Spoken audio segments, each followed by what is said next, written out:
How are you all? Today for standard 5, I am going to start chapter 2. In English 1, part 1. And chapter 2 is the poem. It is the poem Friendship. Okay, poem based on friendship. Okay, you need to friendship. First I will read out activity 1 pre-task. There are many poems and stories on the virtue of friendship. Friendship is one of those things that makes even a poor person rich and a sad person happy. Read and enjoy the following poem on friendship. Okay, friendship ऐसी चीज है जो poor person को rich बना देता है and sad person को happy बना देता है. That is the true friendship. Okay, now friendship में एक कहावत है, a friend in need is a friend in deed. In deed means truly. Okay, जो फ्रेंड हमको हम जब मुश्किल में होते हैं तब काम लगता है, he or she is called a true friend. Okay, and everybody knows the story of Krishna and Sudama. Okay, Krishna बहुत बड़े, वो तो भगवान है लेकिन द्वारका के राजा थे, और Sudama was a very poor person, right, poor Brahmin. And when Sudama went to meet Krishna Bhagwan, how he welcomed Sudama and how he gave him comfort and welcome. So, and उन्होंने देखा नहीं कि सुदामा गरीब है या क्या है, but he was his true friend. So वो भाग के गए, बाहर जाके उसको वेलकम किया, घर के अंदर यानी महल में लाए, उसको बिठाया, उसका आदर किया, right. So in friendship no richness, no poorness. In friendship, everybody, both are equal. He or she, both are equal. That is called the true friendship. सच्ची मित्रता उसको ही बोला जाता है. अब यहाँ पर हमको हमारा एक पोयम है, वो फ्रेंडशिप के बारे में ही है. And the name of the poem is The Arrow and the Song. Okay. First of all, you know, everybody knows what is arrow. Okay, and song is the singing. What we sing is called the song. Now, 3 stanzas are given. In poem, we call this first paragraph as stanza. First stanza, second stanza and third stanza. Lesson में उसको paragraph बोलते हैं और poem में उसको क्या बोलते हैं? Stanza. The first I will read out and then I will explain you. Okay. The arrow and the song. I shot an arrow into the air. It fell to earth. I knew not where. For so swiftly it flew, the sight could not follow it in its flight. I breathed a song into the air. It fell to earth. I knew not where. For who has sight so keen and strong that it can follow the flight of song? Long, long afterward, in an oak, I found the arrow still unbroke, and the song from beginning to end. I found again in the heart of a friend, Henry Wadsworth Longfellow. The name of the poet is Henry Wadsworth Longfellow. He was an American poet. He was an American poet. Even though he was an American poet, he wrote the poem in all the foreign languages. He was a very famous poet, and for children, for the school's children, he had written the poem in a very simple manner so that every children could understand the poem very easily. Okay, now we will pass on to the poem. The poet is telling, I shot an arrow into the air. मैंने एक arrow shot किया, यानी छोड़ा. कहां पर छोड़ा? हवा में. एयर यानी हवा में छोड़ा, right. It fell to earth. I knew not where. वो दूर जाके कोई अर्थ पर गिरा, लेकिन मुझे पता नहीं है कि कहां पर गिरा. मुझे पता नहीं है कि वो कहां पर गिरा. क्या गिरा? Arrow. For means because So swiftly it flew. इतना फास्ट गया वो, स्विफ्टली यानी फास्ट गया. The sight could not follow it in its flight. उसका वो जो कहाँ पर गिरा वो हमको पता नहीं है, क्योंकि वो इतना फास्ट, उसका जो फ्लाइट था, उसका जो स्पीड था इतना फास्ट था, वो कहाँ पर जाके गिरा मुझे पता नहीं है. I hope you have understood this first stanza. The poet is telling, I shot an arrow into the air. मैंने arrow हवा में छोड़ दिया. It fell to earth. कोई जगह पर जमीन में जाके गिरा. I knew not where. मुझे पता नहीं है कहाँ पर गिरा था. Because so swiftly it flew. इतना फास्ट गया, swiftly यानी फास्ट गया. The sight, मेरी नजर वहां तक नहीं पहुंच पाई. Could not follow it in its flight. इतना फास्ट था कि मेरी नजर वहां तक पहुंच नहीं सकी. Now second, I breathed the arrow into the air. Now यहाँ I breathed a song into the air, not arrow, sorry. I breathed a song into the air. मैंने हवा में क्या छोड़ा? गाना, सॉन्ग मैंने छोड़ दिया. It fell to earth. वो भी कोई और जगह पर जाके जमीन पर गिर गया. I knew not where. मुझे नहीं पता है वो कहाँ पर गिरा. For who has sight so keen and strong that it can follow the flight of song.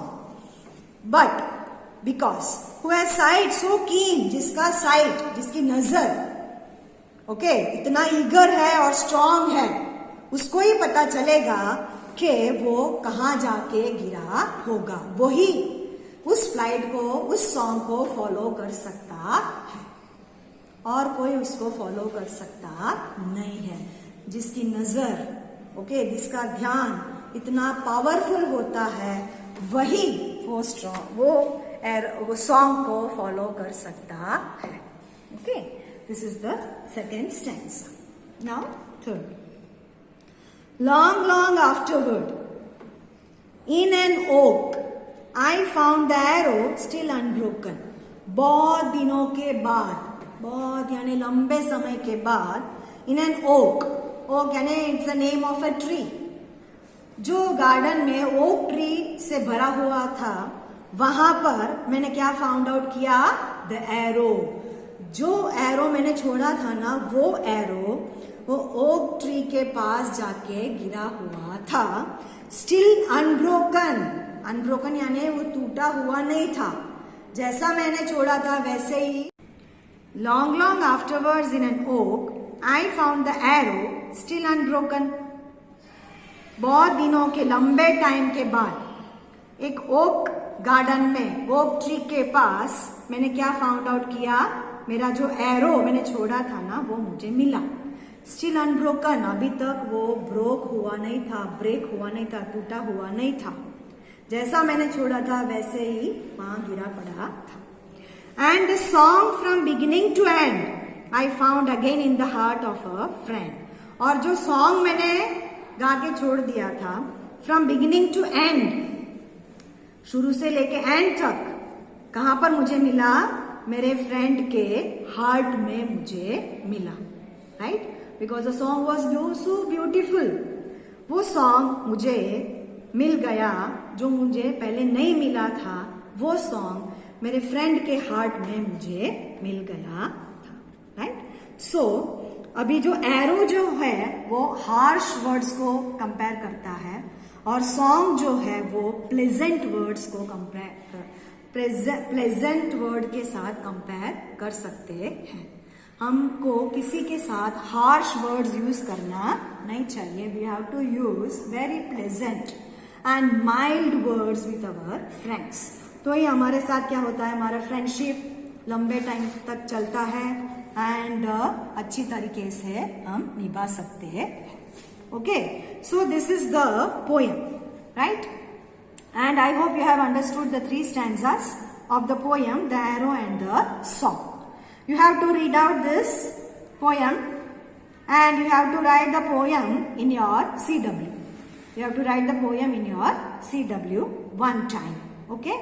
And if you find any difficult words, you can put you can underline the difficult words, and in the next section I will write down the hard words on the board and I will explain the hard words also. Till then, you just read the poem, write down in the notebook. Now we will pass on to page number 8, activity 2. Okay? Work in pair.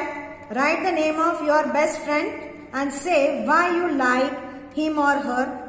Find out similarities and differences with your partner's friend in terms of height, weight, looks, hairstyle, mother tongue, likes, dislikes, interest, etc. अभी आपको क्या करना है, activity अपने आप से लिखना है. You can make 2 columns. और ऐसा आपको नहीं करना है तो आपका बेस्ट फ्रेंड के बारे में आप ऐसे जैसा भी लिख सकते हो. You can write my best friend is, you can write her और his name, full stop. Why you like her और हिम. एंड दूसरा के आपका सिमिलैरिटीज, यानी आप दोनों में क्या कॉमन थिंग्स क्या है वो आपको यहां पर लिख देना है. और आप दोनों में डिफरेंसेस क्या है, राइट, वो यहां पर आपको लिखना है. कॉमन थिंग्स में देखो, यू कैन राइट कि आपका हाइट और उसका हाइट, उसके बारे में आप लिख सकते हो. Wait, looks, hair style, mother tongue, आपका मदर टंग गुजराती है, उसका भी गुजराती है, that is a similarity. Then आपकी लाइकिंग क्या है, आपको क्या पसंद है, उसको क्या पसंद है, वो आप लिख सकते हो. और डिसलाइक्स भी यहाँ पर लिखना है. और आपका इंटरेस्ट क्या है, आपका फ्रेंड का इंटरेस्ट क्या है. ओके, और दोनों में क्या फर्क है वो यहाँ पर लिखना है. Right, what are the differences you have, what are the similarities you have, that you can write in the both the column. Difference, similarities यहाँ पर लिखना है, डिफरेंसेस यहाँ पर लिखना है आपके बेस्ट फ्रेंड के बारे में. Okay, now in activity B, activity 2 में बी, वर्क इन ग्रुप. हमको ग्रुप में नहीं करना है. आपको क्या करना है, आई विल टेल यू. अकेला ही लिखना है. About your grand parents. Grand parents यानी दादा या दादी या दोनों के बारे में आप लिख सकते हो. आप अपने दादा दादी के साथ क्या क्या करते हो, right. Y you like your grandparents, वो आपको कैसे मदद करते हैं, आप उनके साथ पूरा दिन कैसे बिताते हो. And how they behave with you people, और आपको वो कैसे हेल्प करते हैं, आप उनके लिए क्या करते हो, वो लोग आप लोग उनको कैसे हेल्प करते हो, वो लोग आपको कैसे साथ देते हैं, right. How they tell the stories, which stories they tell you, why do you like your grandparents. वो सबके बारे में आपको 10 लाइन्स लिखना है. How many lines? 10 lines you have to write down in your CW. Okay? CW में आपको लिख देना है. And in the next section we will start activity 3. Okay? पूरा लेसन है, वो भी फ्रेंडशिप का ही लेसन है, वो हम कंटिन्यू करेंगे. Okay? Till then, take care of yourself and do the activity at home. Stay home, stay safe. Goodbye.